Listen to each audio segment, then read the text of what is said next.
For the first time ever, the Samsung Galaxy Note line follows the lead of the Galaxy S line, for better or worse. It's Joshua Vergara from Android Authority. What's going on, everybody? And here is your first look at the Samsung Galaxy Note 5.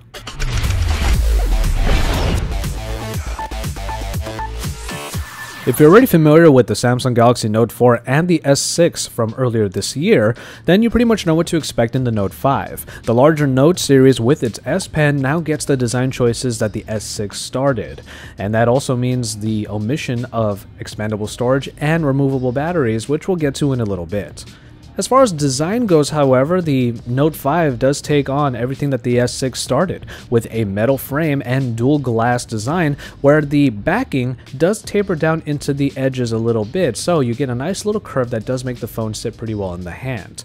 And it also sheds about a millimeter in all directions when compared to the Note 4.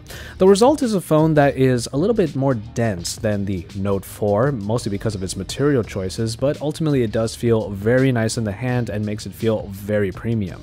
Not much else changes in the design department, especially when you consider all of the button layouts, the fact that the heart rate monitor is on the back next to the camera, and really the only big change is in the S Pen itself. Now it not only feels a little bit lighter, and it also feels a little bit more nimbler. The top part of it does have a clicking mechanism on it, which is very interesting, and it's something that you might find yourself clicking from time to time, not only to pop it out of its little slot, but also to just click when you need something to do in between your thoughts, writing with the S Pen. The display continues the great prowess that Samsung already has in all of their devices, and at 5.7 inches you get Quad HD resolution with this wonderful performing Super AMOLED display. And underneath the surface, an Exynos processor that clocks in at 2.1 GHz for a quad-core and a backed-up 1.5 GHz quad-core processor create the octa-core package that you're probably expecting Samsung to put in their flagship devices, and probably already experienced a little bit of in the Galaxy S6 and Edge. 4 GB of RAM does round out the spec sheet in that regard, but that also means that multitasking should be a breeze in the Galaxy Note 5, allowing you to do everything from multitasking with the multi-window and also performing a lot of tasks with the S Pen. Now, we were told that the Note 5 will come with 32 and 64 GB storage options, but as we mentioned already, there is no micro SD card slot, and the omission of a 128 GB option might miff a few people who really need a lot of storage for, let's say, their media consumption. But however, the returning features also include the fingerprint scanner up front and the heart rate monitor that is on the back, both being touch applications, of course, and they still both seem to work quite well for their main applications. And of course, with the battery, 3000 milliamp hours is the capacity that you'll get in the unit here, which seems a little bit paltry for a larger device, especially when you consider that 3500 milliamp hours did appear in the Samsung Galaxy S6 Active, which is a smaller device. So we're hoping that the optimizations found within will still allow this phone to go the distance, and we're really crossing our fingers for that. Now, what returns from the Galaxy S6 is also the fantastic 16 megapixel camera with its low aperture construction and optical image stabilization, along with a 5 megapixel front-facing unit with a wide-angle lens. We don't really have any pictures to show you here, but we did look through the modes inside of the camera app, and we did find a few nice additions.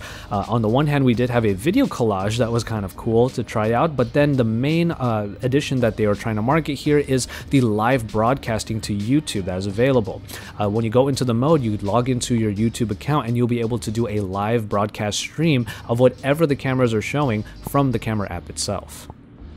And finally, in software, we do find a very familiar version of Android Lollipop here, and the TouchWiz overlay on top is very reminiscent of the one that was already found in the Samsung Galaxy S6. Now, with that in mind, Samsung was looking to improve what is really unique about the Note 5, and that is, of course, the S Pen. Aside from the actual construction of the S Pen being a little bit different, we also have a couple new features. Now, one of them is the ability to actually start an action memo from the turned off screen. You'll be able to just pop out the S Pen when the screen is off, and the entire screen just lights up a little bit and gives you a blank slate in order to quickly write down and jot down a note. This is called the screen off memo. Now, for those of you that actually use the S Pen for quick written notes, this might be a very easy and very quick way of doing that, and it does look quite nice, and it was pretty fun to use. Now, the other capturing ability is called the scroll capture. Now, if you were going to do a screen right and be able to take a picture of what is on your screen and then just sort of jot on top of it. Now the screen right will allow you to take and piece together multiple pictures of the same web page in order for you to have the entire web page available, and you can scroll through and find your different notes that you've jotted down on it. And then of course the Air Command window looks a little bit more unique this time around. It does fade out the background a bit and gives you access to not only the 3 main functions of the S Pen, but it also gives you a few quick application shortcuts so that you would get to your most used applications a little bit easier. Now, there are pros and cons in taking on the Galaxy S6 design, and while we do think that it makes this new Note device feel even more premium than before, it does omit some features that we were expecting or at least hoping that the Note line would continue to have. And without expandable storage or removable battery, we can't help but think that some Note loyalists are going to feel a little bit miffed in this new iteration. But really, with all of the features that are found inside, it really shows that Samsung has really reached a very far point in their smartphone game, and with the great Galaxy S6 that we already liked so much, we can see those enhancements already making the Note 5 a pretty great device to have, and we can't wait to put our full review treatment on it when we get our hands on a review unit. So keep it tuned to Android Authority for even more about the Samsung Galaxy Note 5. Check all of our quick looks at this channel for our verses, and from there, keep it tuned to AndroidAuthority.com for even more, because we are your source for all things Android.